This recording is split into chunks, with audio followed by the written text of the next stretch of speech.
Hello and welcome to the very first episode of Odd Games. In this episode I'll be reviewing the game All Points Bulletin Reloaded. Now, All Points Bulletin Reloaded is a shoot 'em up game, a third-person shooter, where you get the ability to drive cars and such, as I'm showing you here. Um, it was originally a game you had to pay for, meaning that you paid for game time, kind of like World of Warcraft and such. Instead of playing for like a month, paid for hours, like 30 hours or such. Unfortunately, the game studio that made it, Real Time Worlds, went bankrupt. They had no more money, and the game closed with it. They had invested a lot of money in the game, and therefore they simply couldn't keep up. It's kind of sad. I paid for the game. I still have the game CD and such. And I mean, the game only lasted for about 3 months or so. And I played it for a month, but it got boring. Got very boring. There was nothing to do. I mean, everything was the same. And you had to pay for game time. I spent more time worrying about my game time, going out, than I spent on actually playing the game. And that's not very good, is it? The game itself is highly customizable. I mean, you can make everything, as you can see. You can make clothes and such. So there's no two persons that look alike, and I kind of like that. That's a nice part. I mean, it's like two games added up into one. That's quite nice. And not only that, APB Reloaded is free. You can pay for premium so that you can have more layers to customize with in the social district, but otherwise it is completely free. And that's nice. That's one of the reasons why the old game simply couldn't keep up. I mean, you got 50 hours, and I'm not kidding here. 50 hours of game time. And sorry, I'm just shooting this guy. Oh shit. 50 hours of game time. And I mean, you got that when you bought the game. 50 hours. That's a lot. Many people got bored even before they used those 50 hours. And that's, oh shit, that's crap. And also the game was very bugged. There was a lot of mistakes and bugs and such. And that just didn't work out.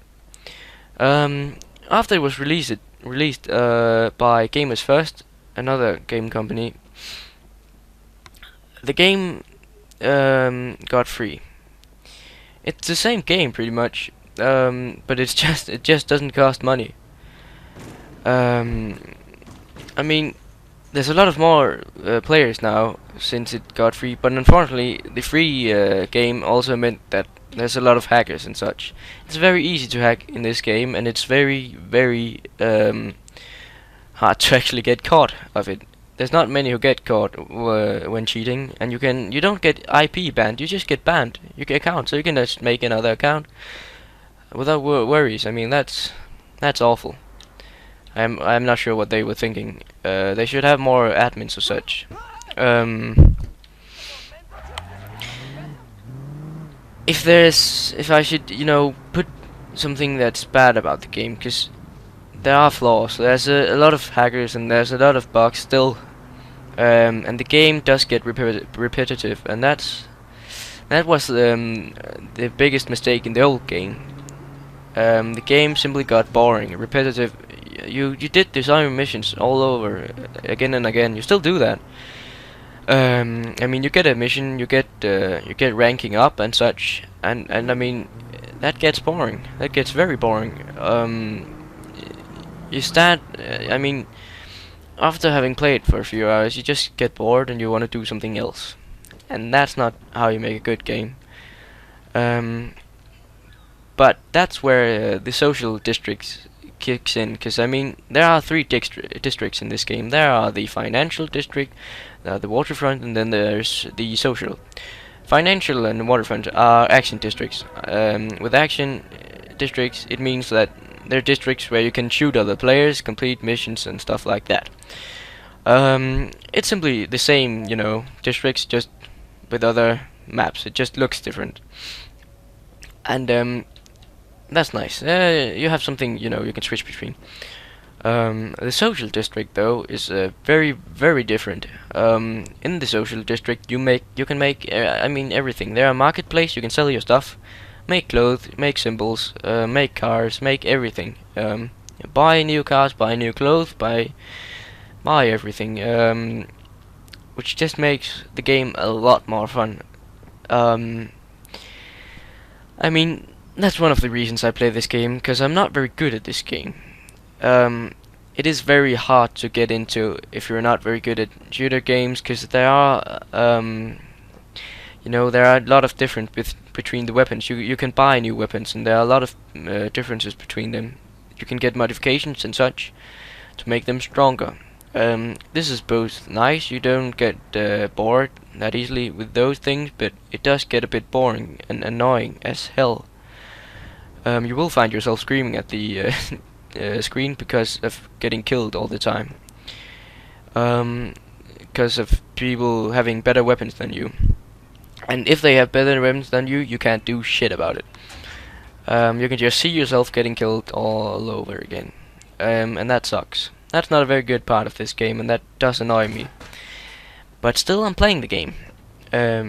Whereas normal shooting game, I couldn't, you know, I would suck at. I would just stop playing. But this game is, I mean, so different from a lot of other games, and it makes the game a lot more fun to play. I mean, there is a big, you know, social side of this game. You can make your own clan or join someone else's, and that just makes the game a lot more fun, because then you will have a lot more to do, basically. As you can see over here, there's a chop shop. Now chop shops can be used to sell things, well, cars mainly, and you can also steal things and such if you are a criminal. There are two basic well, not races, but factions. There are the enforcers and there are the criminals. I am personally a criminal. I was that when the old game was on the streets, and I'm still, because I don't like the enforcer class faction. I think they're a little bit gay. But what criminals can do is you know, steal cars, steal stuff. For example, I'll just show you, like this. Oh yes, a lot of stuff drops out. You can take the stuff and sell it at a fence. Put it back in your car, and then you're ready to go. I'm not taking all of this crap because I do not need it. Anyway, now you can see over there, there's money laundry. In the money laundry, you can get the money that you have just acquired yourself. If you look in the left top corner, you can see a sort of money bag with the green numbers besides it. That's the money I have, but I don't actually have the money yet. Oh shit, that's another problem. The game doesn't render probably, and that sucks very much. See, there's a wall there. I couldn't see that before. Anyway, I don't actually have that money yet. I only have it when I have been to the money laundry. Then I will have the money, and then everything will be good. I will have saved the money. But if I die, I will lose those money, and I will only be able to get them back if I can find a little money back on the floor. Which is nice. I mean, it does make the game harder, and I kind of like that. If you've stolen anything, you can go to a fence, like ironically, and get the money redeemed, so to speak. You can see my money up in the corner, just raised a little bit, not much, but a little bit. And then you can go to money laundry. I won't actually do that right now. But it all adds up to a reasonable game. It has gotten a lot of bad reviews. I'm not quite sure why, because I like the game personally. I think it's very fun. It does get repetitive. It does get a little bit boring, but I don't think it makes the game that bad. I quite like it actually. You don't see these kind of games that often, and especially not free. It's quite insane. I mean, why would you even bother to not look at this game when it's free? So all in all, if I should give it a rating, out of I say 5 stars, then I would give it a rating of 3.5. Yeah, 3.5. That's probably, yeah, because I mean it's a good game, but it does have flaws and it does get boring with time. And I mean, well, but it's free. And I mean that's the main reason it's not lower, because it is free and it is an awesome game. Actually, it is quite fun. It's a good time waster really. So take a look at it. Anyway, that was first episode of Odd Games. I hope you enjoyed it. Stay tuned for more.